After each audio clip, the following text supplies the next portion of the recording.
Donc merci de votre invitation, hein, et merci à Julien pour l'animation de la table ronde. Donc une présentation à 2 voix, hein, comme tu l'as dit avec Christophe, Meulemans. L'idée, hein, c'est un peu de vous présenter nos travaux sur les impacts économiques de la crise, mais un peu sous forme de chronologie. C'est-à-dire qu'on va vous présenter un peu comment on a travaillé chemin faisant au fur et à mesure un peu de l'avancement de cette crise sanitaire, et puis des données ou des informations qui étaient disponibles. Donc, vous allez voir un peu comment on a travaillé au fur et à mesure pour essayer de mesurer ces impacts. Alors, uniquement un peu les impacts économiques en termes de filières, ou particulièrement les impacts territoriaux. Et donc, on va s'appuyer pour ça, notamment sur 2 études. Alors, l'une qu'on a publiée en fin d'année 2020 sur un peu l'exposition des territoires à la crise, et puis une deuxième étude qui a été réalisée dans le cadre de régions de France, en utilisant les premières données de l'emploi salarié qui étaient disponibles sur cette année 2020. Et on terminera par une troisième partie sur un peu les perspectives qu'on se donne en termes d'analyse concernant ces impacts, puisque forcément, on va être dans un travail de mesure de ces inégalités et de cette crise sur plusieurs années. Alors, on n'aborde que les impacts économiques. Ça ne veut pas dire qu'on n'a pas travaillé sur notamment les impacts sociaux ou la question des inégalités, hein, puisque on sait que la crise, elle a, on a mis en évidence des inégalités plutôt augmentées, voire exacerbées, hein, inégalités de logement durant le confinement, l'exposition différentes liées au type de métier, avec des différences territoriales très fortes sur la télétravaillabilité, des inégalités aussi liées au décrochage scolaire. Donc toutes ces travaux autour des inégalités sociales font l'objet d'autres études qu'on ne présentera pas forcément aujourd'hui, mais que vous pouvez télécharger sur le site de l'agence.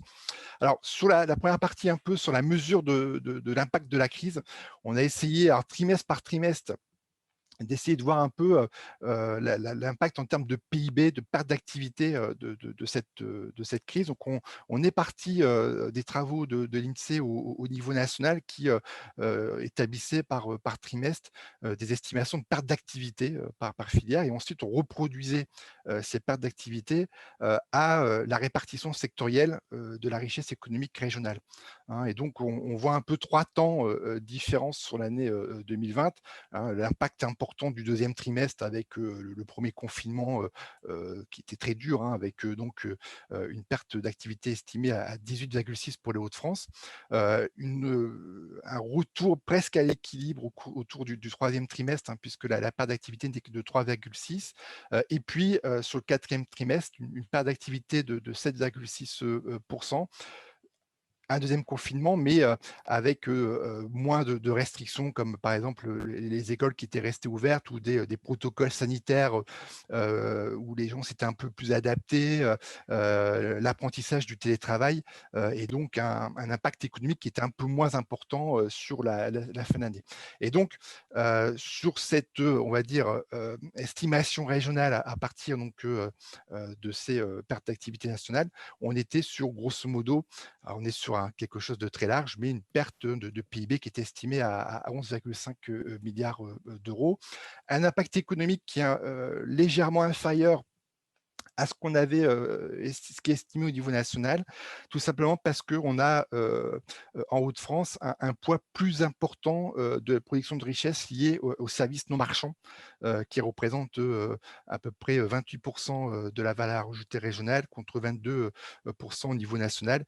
Et pour ce secteur, hein, qui comprend en particulier les services publics, l'impact de la crise était plus faible, notamment en raison du maintien de nombreuses activités essentielles durant le premier confinement, hein. Et donc là, voilà, je passe rapidement sur le tableau, mais on voit un peu les disparités selon les secteurs, avec l'industrie qui a été fortement touchée par le premier confinement au cours du deuxième trimestre, hein, moins 21 alors qu'on était à moins 6, hein, sur le quatrième trimestre.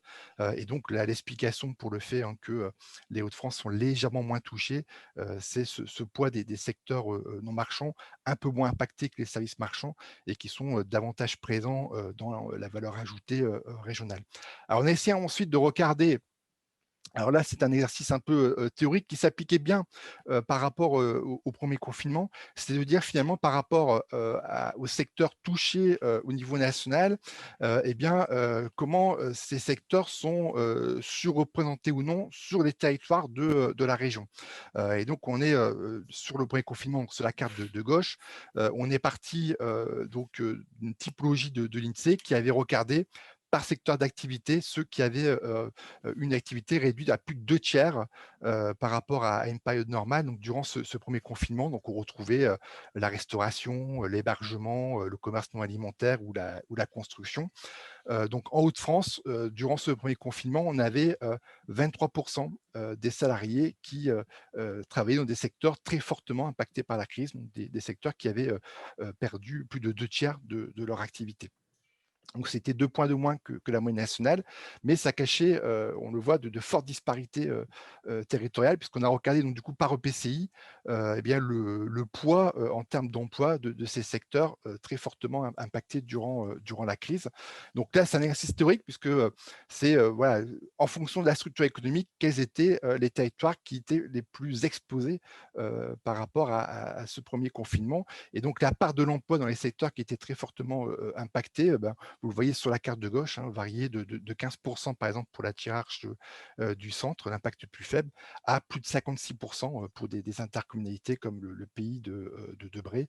Et donc vous voyez notamment tout ce qui était, ici les EPCI en rouge, bien plus de 35 des emplois, salariés qui, étaient dans des, secteurs très fortement, impactés.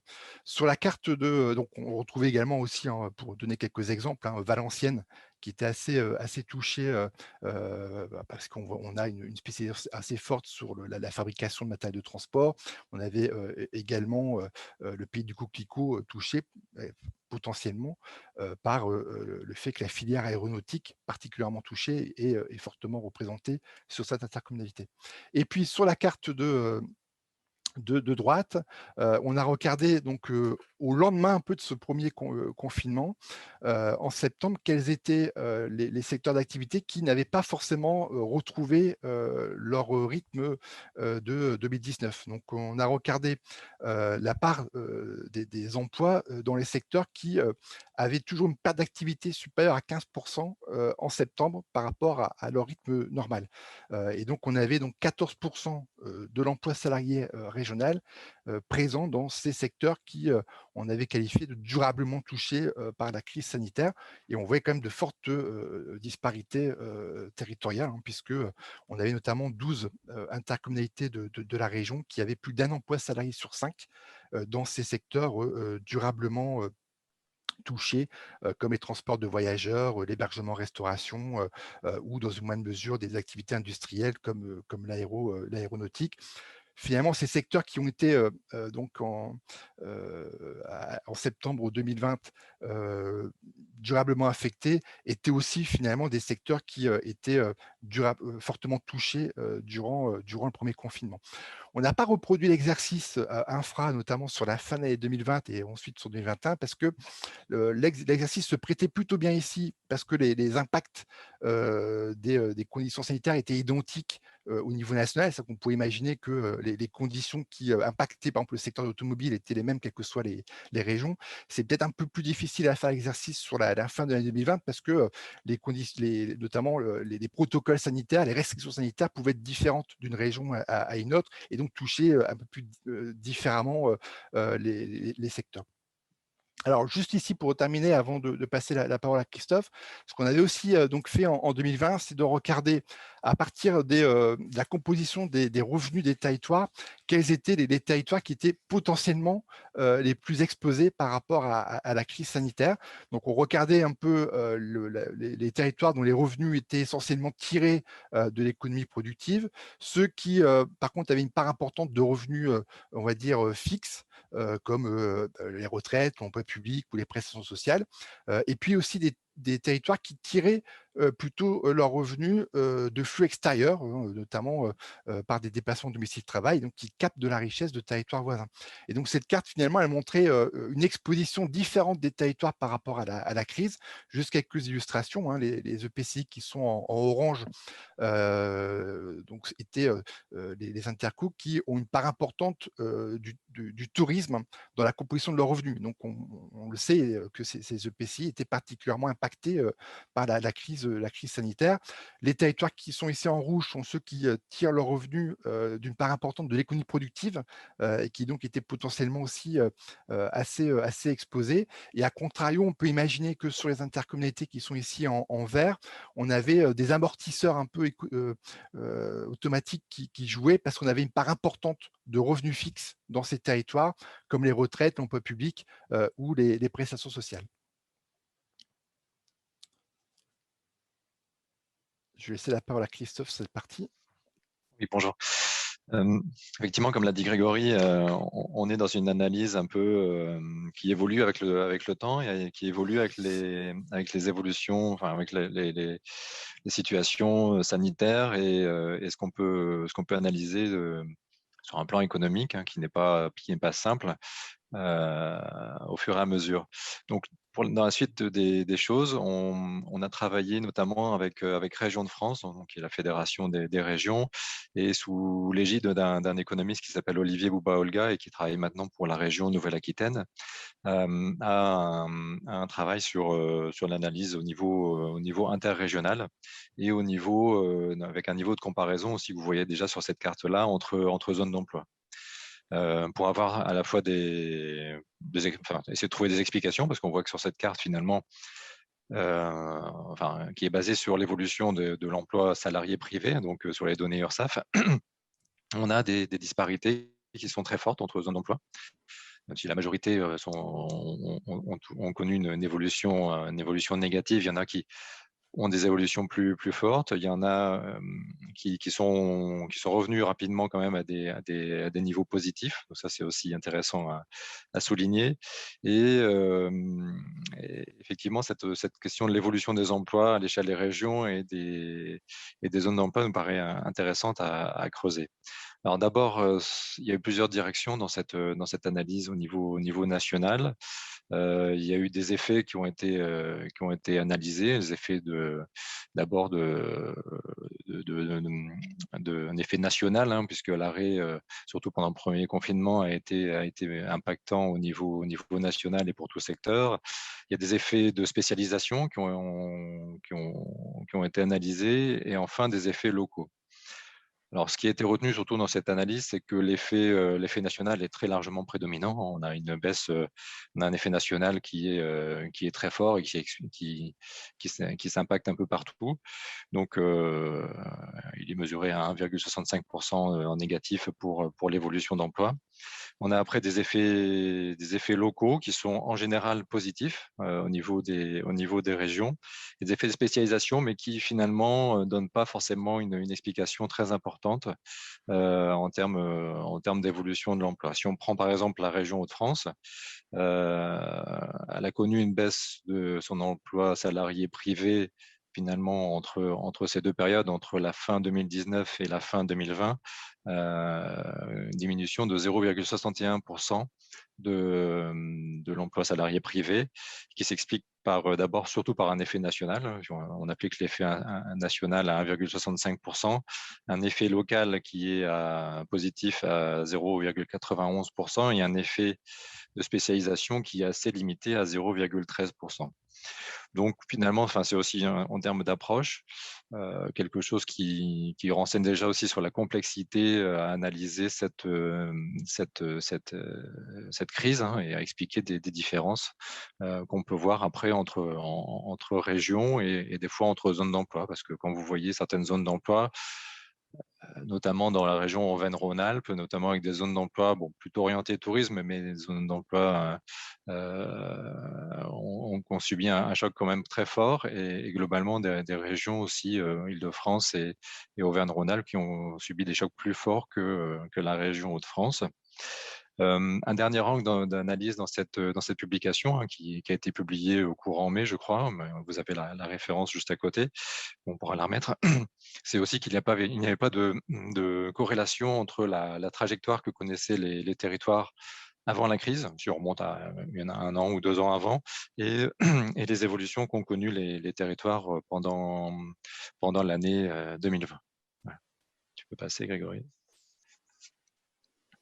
Alors, je ne vais pas m'attarder, enfin, si je vais en revenir un petit peu dessus, mais après, je sais que l'INSEE reprend un peu ces chiffres au niveau du suivi de la conjoncture. Je vais passer rapidement dessus, mais il faut quand même le présenter pour ensuite arriver sur des choses plus d'analyse sectorielle, hein, et territoriale, qui sont aussi des questions qui nous interrogent beaucoup, parce que de savoir si les évolutions, notamment dans les secteurs industriels, sont forts ou peu forts suivant les sous-secteurs, pardon, et de savoir aussi quels sont les territoires qui sont les plus marqués. Alors effectivement, sur l'évolution de l'emploi salarié privé en région, on a une baisse qui paraît relativement vite compensée. Comme j'ai dit auparavant, entre la fin 2019 et la fin 2020, on est quasi revenu au même niveau d'emploi salarié privé. Quand on regarde la masse salariale, c'est le trait bleu, il y a un peu plus de marge. Déjà, on voit qu'il y a eu un gros effet au second trimestre 2020 qui est dû au chômage partiel, et un décalage qui reste un petit peu plus important en fin d'année, à 3% en dessous du niveau de fin 2019, qui montre qu'il y a toujours des salariés en chômage partiel et que le rattrapage, il n'est pas encore complet là-dessus. Tu peux passer, Grégory. Quand on regarde aussi par grand secteur, on voit tout de suite une chose importante, c'est que grosso modo, il y a des évolutions très différentes. Et par exemple, l'intérim qui a été une variable d'ajustement, en fait, hein, qui a baissé de 40% sur le premier trimestre 2020 et qui ensuite est revenu très rapidement, progressivement, mais très fortement quand même, pour redevenir positif à la fin d'année 2020. On voit aussi une trajectoire qui est particulière au secteur hôtellerie-restauration, puisque le second confinement a fait replonger, malgré une remontée pendant l'été 2020, fait replonger l'emploi salarié privé. Et après, on a d'autres secteurs qui sont un petit peu en meilleure position, que ce soit la construction ou les services non marchands, et un secteur industriel qui est un peu entre les deux, qui était plutôt sur une tendance effectivement de baisse et qui reste à 2% en dessous de son niveau de fin 2019, et qu'on va après regarder un peu plus dans le détail parce que c'est notamment un des secteurs qui peut être préoccupant en termes d'évolution pour l'avenir. On peut passer, oui. Oui, après, donc, si on regarde un peu plus dans le détail, on s'aperçoit qu'on a 5 secteurs qui ont concentré 70% des pertes d'emplois dans la région. On a 2 secteurs qui, on va dire, appartiennent à l'économie présentielle, hein, c'est l'hébergement-restauration, moins 7,5%. C'est le secteur des arts, spectacles et des activités récréatives, moins 15%, donc une très forte perte, et donc à chaque fois des milliers d'emplois qui sont détruits. Et après, on arrive sur des secteurs industriels, mais des secteurs un peu pas particuliers, mais effectivement qui sont la métallurgie, le plastique, secteur plastique, et la fabrication de matériel de transport. Donc 3 secteurs aussi avec plus de 1000 emplois perdus sur la période 2020. Tu peux passer. Si on va encore un peu plus dans le détail, on peut encore trouver, et ça c'est des choses qu'on est encore en train d'analyser pour publier d'ici la fin du semestre, là, c'est de voir aussi qu'on peut encore avoir une approche plus singulière, plus spécifique, parce que en fait, à l'intérieur de ces secteurs industriels, on peut encore trouver des différences. Et ça explique encore une fois la diversité, l'hétérogénéité de l'impact économique de cette crise. Parce que si on prend l'industrie agroalimentaire, on voit que son évolution, elle est très faible. Enfin, sa baisse d'emploi, elle est très faible, même si on regarde en termes de masse salariale, elle est quasiment nulle en fait. Donc on a eu peut-être un effet, un choc, mais il a été très vite rattrapé. Par contre, on a d'autres secteurs qui ont connu des baisses beaucoup plus importantes. les secteurs de fabrication d'équipements électriques, on revient dessus, la plasturgie, la métallurgie, le textile, l'habillement ou le cuir sont des secteurs voilà, où la fabrication de matériel de transport qui sont des secteurs beaucoup plus impactés, fabrication de bois et papier. Bon, on est là sur des baisses plus fortes que 2%. Donc, ça peut être aussi des choses intéressantes, en tout cas des points d'alerte pour nous à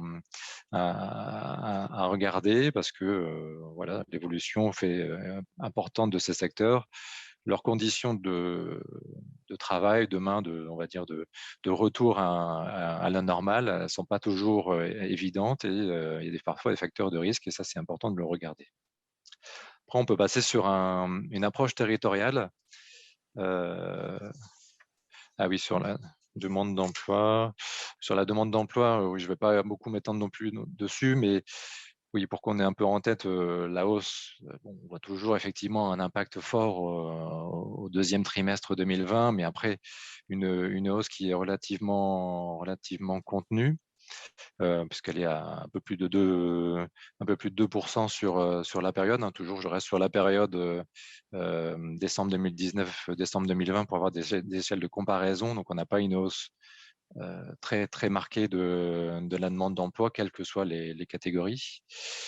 Après, je ne vais pas revenir trop là-dessus. Grégory, si tu as la carte des zones d'emploi, elle est bien après? Non, elle était avant alors. Non, avant? Ah zut, je l'ai. Bon. Si, non. Oui, non, bah, je crois qu'il y a un souci, mais c'est vrai que bon, c'est dommage. La carte des zones d'emploi, mais c'est pas grave, je vais en parler comme ça. On a une approche effectivement par zone d'emploi qui peut être qui est intéressante aussi à étudier parce que on a regardé les évolutions d'emploi salarié. Alors, on n'a pas le distinguo par secteur, mais par zone d'emploi à fin septembre, donc à fin du troisième trimestre 2020 et à fin décembre. Et à fin septembre, on avait 2 zones d'emploi qui étaient revenues en situation positive, en création d'emplois nets, on va dire. C'était Roubaix-Tourcoing et Valenciennes et dans la partie nord. Et on avait des zones d'emploi qui avaient beaucoup plus de difficultés. Elles étaient plutôt sur le littoral et plutôt dans les franges, enfin dans la frange francilienne, enfin dans les zones limitrophes de l'Île-de-France et aussi dans le nord de l'Aisne, et avec des situations effectivement de baisse qui étaient plus marquées dans ces zones-là. Et à fin décembre, on a d'autres zones qui sont venues. On a maintenant 5 zones d'emploi qui sont redevenues en situation positive au niveau de la création d'emplois. Et, tandis que 7 zones on reste, restent en difficulté, ont d'ailleurs une évolution négative entre fin septembre et fin décembre. Donc, des zones qui sont Château-Thierry, Laon, la vallée de la Brelle, par exemple, hein, qui est une zone très particulière euh, au niveau du littoral, parce que plutôt orientée industrielle. Et après, d'autres zones d'emploi, mais pour lesquelles l'évolution est peut-être moins forte, qui sont Béthune, Lille, Amiens et Boulogne. Donc ça aussi, c'est des choses qui sont intéressantes. Je trouverai peut-être la carte après, mais à mesurer dans le temps, c'est l'évolution, les trajectoires par zone d'emploi, savoir si regarder si toutes les zones d'emploi ont une évolution qui suit un peu une tendance régionale, et s'il y a des divergences, comment on peut les surveiller effectivement pour voir les décrochages qui peuvent exister. On peut passer au slide de conclusion. Ouvrir les conclusions après. Ouais, c'est ça. Alors, effectivement, plusieurs impacts sociaux ou perspectives à avoir en tête. La première, c'est la hausse du nombre de demandeurs d'emploi. On a vu que sur l'année 2020, la hausse était relativement contenue. Par contre, on voit, et je n'ai pas les derniers chiffres là, mais qu'il y a une hausse qui continue sur le premier trimestre 2021, donc avec les chiffres Pôle emploi.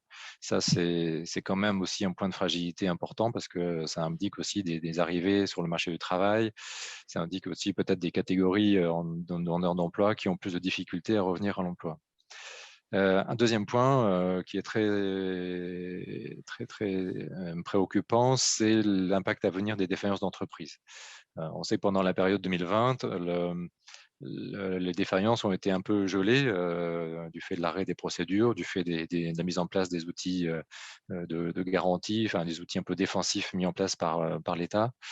Et du coup, toutes les prévisions vont dans le sens d'une recrudescence ce qui est normal, hein, des faillites qui auraient lieu à l'arrêt de ces mesures ou à la mise en place des procédures, de suivi des entreprises en difficulté, en fait. Et donc, avec des analyses qui sont faites, par exemple, par le Conseil d'analyse économique, qui montreraient un taux de faillite qui augmenterait, hein, qui pourrait passer de 1,1% qui est le taux existant en 2019 à 1,6 ou 1,7% suivant les scénarios en 2021, avec à la fois effectivement un double effet, un effet de rattrapage de l'année 2020, parce que les défaillances qui n'ont pas eu lieu en 2020, elles auront forcément lieu. Les entreprises qui étaient en difficulté et qui auraient dû déposer le bilan, leur situation a finalement été un peu reportée. Et après, un effet un peu surcroît lié au Covid, qui est lié à des situations financières qui ont pu être creusées ou des entreprises qui ont pu connaître plus de difficultés pendant la période 2020. Voilà, je resterai là sur cette partie. Après, je te passe la parole, Grégory, pour le reste. Ouais, juste pour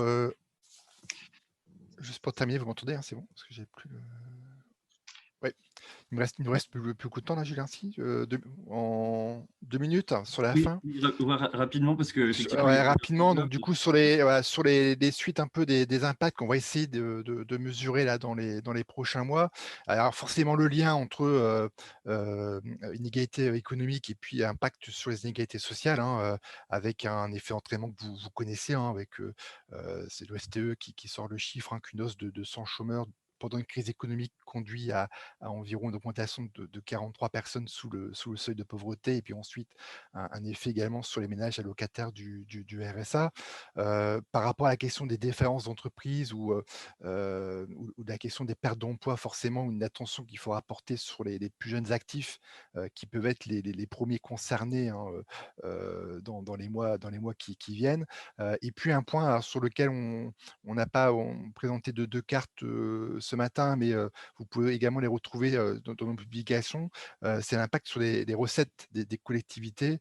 Véronique Flambard l'évoquait tout à l'heure, hein, dans l'actualisation du rapport Cazeneuve en février, on estimait à environ 3,8 milliards de pertes de recettes pour les collectivités, hein, en gros 1% de moins de recettes réelles de fonctionnement, alors lié aussi avec cet effet ciseau, hein, d'une augmentation de dépenses et d'une baisse des recettes qui a impacté les budgets, mais avec des conséquences assez différentes entre les différents niveaux de collectivité et avec des effets qui peuvent être différés, hein. Je comprends notamment l'exemple des intercommunalités qui ont une part importante de leurs recettes liées à la fiscalité économique. Et donc, cette fiscalité économique, elle peut être différée dans le temps avec un an de décalage. Donc, c'est en 2021 qu'on verra réellement l'impact de la crise sur les finances des EPCI, tout comme voilà, le versement transport qui a été aussi une recette fortement impactée durant la crise et qui peut toucher fortement les budgets de certaines collectivités.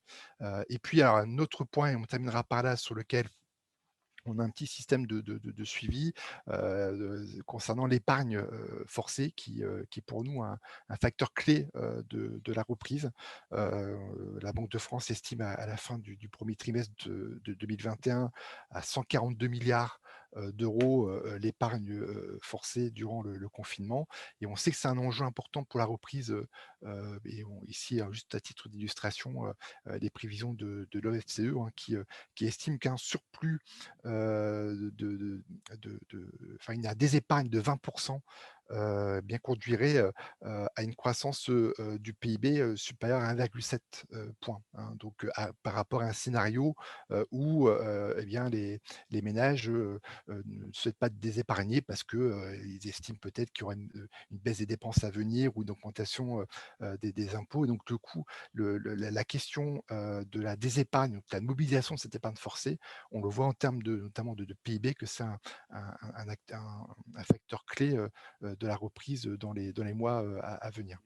11h10. Donc, si c'est possible de donner les 2 questions, Philippe, et assez rapidement pour après embrayer sur les outils. Alors, 2 questions, effectivement, qui reviennent à l'emploi. La première, c'est à quoi correspond, pour les pertes d'emploi, de dire qu'il y a eu un effet négatif de 1,65%. Et deuxième question qui est contingente, est-ce que l'on sait si les emplois qui sont perdus définitivement? Est-ce qu'ils sont en sommeil? Est-ce que cela est-il rattrapable? Et comment cela a-t-il été compensé par d'autres secteurs d'emploi? Et des emplois nouveaux ont-ils émergé?